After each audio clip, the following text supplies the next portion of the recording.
ሰላም ወዳጆቻችን የኤሚሬትስ እንግዲህ የመጨረሻው ውድድር ዓመቱ ጨዋታ ተካሂዷል። አርሰናሎች እንግዲህ በጣም አስፈላጊ የሆነውን ድል ከዲክላን ራይስ ከረጅም ርቀት ሹት አድርጎ ማስቆጠር ችሏል። ለአርሰናል እንግዲህ ዲክላን ራይስ ሪያል ማድሪድ ላይ ካስቆጠራቸው ሁለት ግቦች በኋላ ያስቆጠረው ጎል ነው። በጣም አስደማሚ ጎል ነው። በጣም አስፈላጊም ጎል ነበር። አርሰናልን ሁለተኛ ደረጃ ሰንጠረዡን ይዞ በውድድር ዓመቱ እንደሚጨርስ የሚያረጋግጥ ጎል ነበር። አርሰናሎች 3 ነጥብ ማግኘታቸውን ተከትለው ከ68 ነጥብ ወደ 71 ነጥብ ከፍ ብሏል። ይህ ድል ለአርሰናል በጣም የተለየ ያደርገዋል። አንደኛ እንደ ቡድን ሁለተኛው ነው እንዲጨርሱ ወደ አውሮፓ ቻምፒዮንስ ሊግ ተሳትፏቸውን እንዲያገኙ የሚያደርግ ነው። በተከታታይ 3 ዓመታት ደግሞ አርሰናሎች ሁለተኛ የደረጃ ሰንጠረዥን ይዘው እንግዲህ አጠናቀዋል። በሚቀጥለው ዓመት ያሸንፉ ይሆን? ምክንያቱም ከ3 ዓመታት በተከታታይ ሁለተኛ ከመውጣት በኋላ በ2002 የፕሪሚየር ሊጉን ዋንጫ የአርሰን ዌንገሩ አርሰናል እንዳሸነፈ የምታስታውስ ነው። እንግዲህ ከ3ኛ እስከ 7ኛ ያሉት ደግሞ በደረጃ ሰንጠረዡ ላይ ያላቸው የነጥብ ልዩነት ወደ 1 ዝቅ ብሏል። አርሰናል ዛሬ በጨዋታው በተለይ በመጀመሪያው አጋማሽ በጣም ደካማ ነበር። ዊሊያም ሳሊባ ተቀይሮ ወጥቷል። ሁለተኛው አጋማሽ የካላፊዮሪ መግባት አርሰናልን ወደፊት ኳሱን ፕሮግረስ እንዲያደርግ በጣም አግዞታል። በሚቀጥለው ውድድር ዓመት አንዳንድ መታየት የሚጠበቅባቸው አንዱ ካላፊዮሪ በመሀል ተከላካይነት ልናየው የሚጠበቅ ሀሳብ ይመስለኛል። በጣም ጥሩ መሀል ተከላካይ የሚወጣው ተጫዋች ሆኖ ነው የሚታየኝ። በጣም ጥሩ ኳስ ወደፊት መውሰድ የሚችል በሚገባ መከላከል አቅም ያለው ሆኖ ይታያል። ጃኮብ ኪየር እንደተለመደው ሁሉ ጥሩ ብቃቱ ላይ ይገኛል። ቤን ዋይት ጥሩ የሚባል ፐርፎርማንሱን ማየት ይችላል።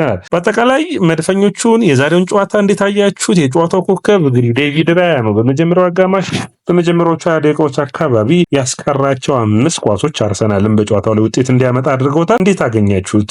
ውዳድማቻችን ላይክ፣ ሼር፣ ኮሜንት፣ ሰብስክራይብ ማድረጋችሁን አትርሱ። በእናንተ እይታ የጨዋታው ኮከብ ማን ነበር? ኮሜንት መስጫ ቦክስ ላይ አስቀምጦልኝ። ለመድፈኞቹ እንግዲህ ጨዋታው ከመጀመሩ በፊት ጥሩ ዜና የአይዛክ አለመኖር ነበር። በሚገባም ተጠቅመውበታል። ካልም ዊልሰን እንግዲህ አሁንም ደካማ ብቃት ላይ የሚገኝ አጥቂ እንደሆነና ለምን ኒውካስትል ሁለተኛ አጥቂ እየፈለጉ እንዳለ የሚያረጋግጥ ብቃቱን አሳይቷል።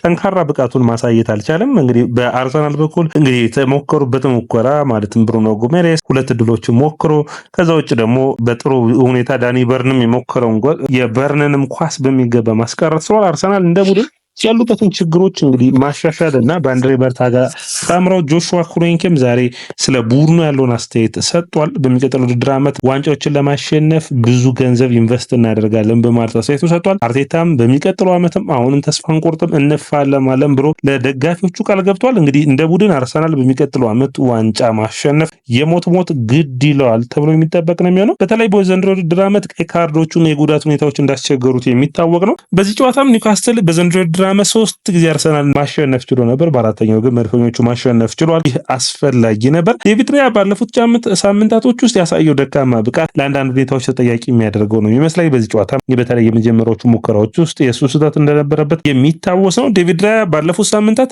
ባልተለመደ ሁኔታ ኳሶችን ሲይዝ እየተሳሳተ ይገኛል። ይህንን ማሻሻል ከዴቪድ ራያ የሚጠበቅ ነው። በተለይ በተከላካይ መስመሩ ካሉት ተጫዋቾቹ ጋር አለመናበብ፣ በአማካይ መስመር ላይ ትክክለኛውን ተጫዋች አለማግኘቱ፣ በረጃጅም ኳሶች በትክክለኛው ቦታ አለመገኘታቸው የዴቪድ ራያ አስቸጋሪ አድርጎበታል። ነገር ግን ዴቪድ ራያ በ2 የውድድር ዓመታት ክሊንሺት ወይም ደግሞ የጎል ምርጡ ግብ ጠባቂ የሚለውን ለማግኘት ጥረት እያደረገ ይገኛል። እንግዲህ 13 ጨዋታዎች ላይ ምንም ጎል አልተቆጠረበትም። በዚህ የውድድር ዓመትም ከባለፈው ዓመት ጋር እንግዲህ የሚወዳደር ነው ማለት ይቻላል።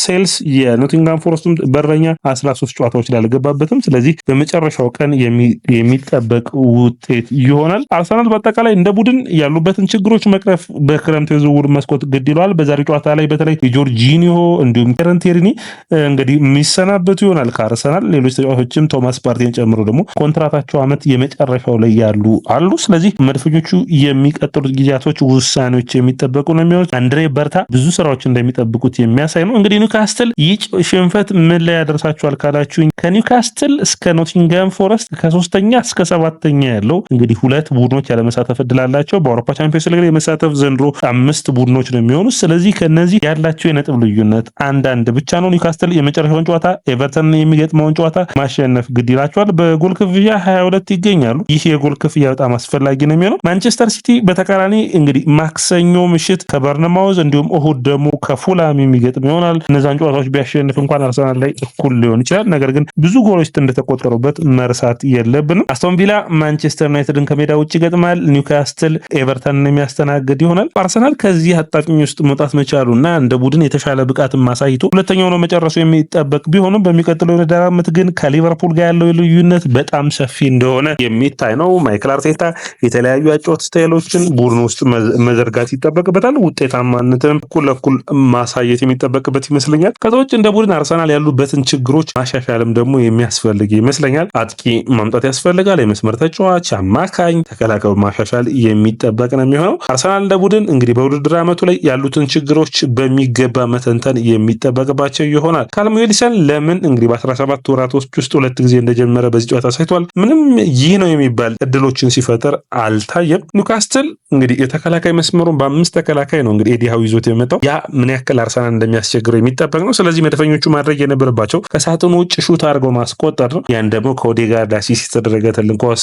ዲክላን ራይስ በሚገባ ማስቆጠር ችሏል። አርሰናል እንደ ቡድን ያሉበትን ችግሮች መቅረፍ ላይ በሚገባ ተኩሮ መስራት ይጠበቅበታል። አንዱ የ10 ቁጥር ተጫዋች ያስፈልገዋል። እዚህ ላይ ማንን እንደሚፈልጉ የሚታወቅ ነው የሚሆነው። በዝውውር መስኮት ላይ ያለበለዚያ ኢታናዋነሪ የሚሸፍነው ይሆናል። የተሻሉ አማካኞችን ማምጣት፣ የተሻሉ አጥቂዎችን ማምጣት ከአርሰናል የሚጠበቅ ነው የሚሆነው። መድፈኞቹ እንግዲህ ባለፈው ሳምንት ሊቨርፑል ጋቻ፣ በዚህ ሳምንት ደግሞ ማሸነፋቸውን ተከትሎ ካለፉት ጨዋታዎች ላይ 4 ነጥቦችን ሰብስበው ወደ አውሮፓ ቻምፒዮንስ ሊግ ተሳትፏቸውን አረጋግጠዋል። እንግዲህ በሚቀጥለው ውድድር ዓመት በአውሮፓ ቻምፒዮንስ ሊግ ላይ መሳተፍ ግድ ይላል። ባለፈው ዓመት ሩብ ፍጻሜ ላይ ገብተው ነበር። በዘንድሮ ውድድር ዓመት ግማሽ ፍጻሜ፣ በሚቀጥለው ፍጻሜ ደርስ ሲሆን አርሰናሎች ከባድ ፈተና ይጠብቃቸዋል። እንደ ቡድን አርሰናል የተሻለ አድርጎ መገንባት ከማይክል አርቴታ የሚጠበቅ ነው የሚሆነው። እዚህ ቡድን ውስጥ እንግዲህ ኮንትራታቸው የሚታደስላቸው ከቡድኑ የሚሰናበቱ ብዙ ተጫዋቾች እንዳሉ መርሳት የለብንም። አርሰናል በአጠቃላይ በሁሉ ውድድር ዓመታቶች እንግዲህ ያሳየው ብቃት ምንድን ነው ካላችሁኝ በካርሊንግ ካፑ ግማሽ ፍጻሜ ላይ፣ በኤፍ ኤ ካፑ 4ኛ ዙር ላይ እንዲሁም ደግሞ በቻምፒዮንስ ሊጉ ግማሽ ፍጻሜ ላይ ደርሰዋል። ስለዚህ ከዚህ ገፋ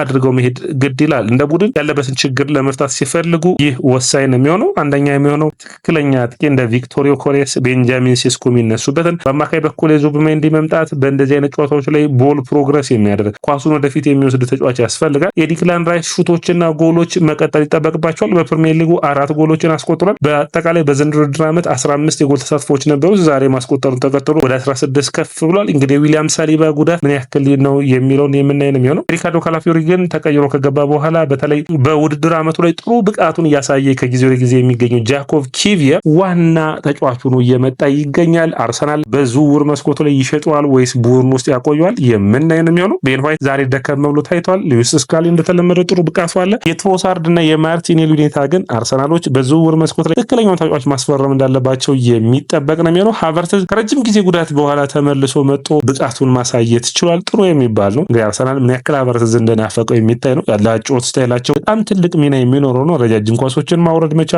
ለተጫዋቾቹ እድሎችና ቦታዎችን መፍጠር መቻሉ በጣም ተመራጭ ያደርገዋል። ቡካዮ ሳካ ዛሬ በተለየ መንገድ ጨዋታው ላይ ተጽዕኖ ሲፈጠር አይታይም። በኒውካስትል በኩል ኒክ ፖፕ ጥሩ ኳሶችን ማዳን ችሏል።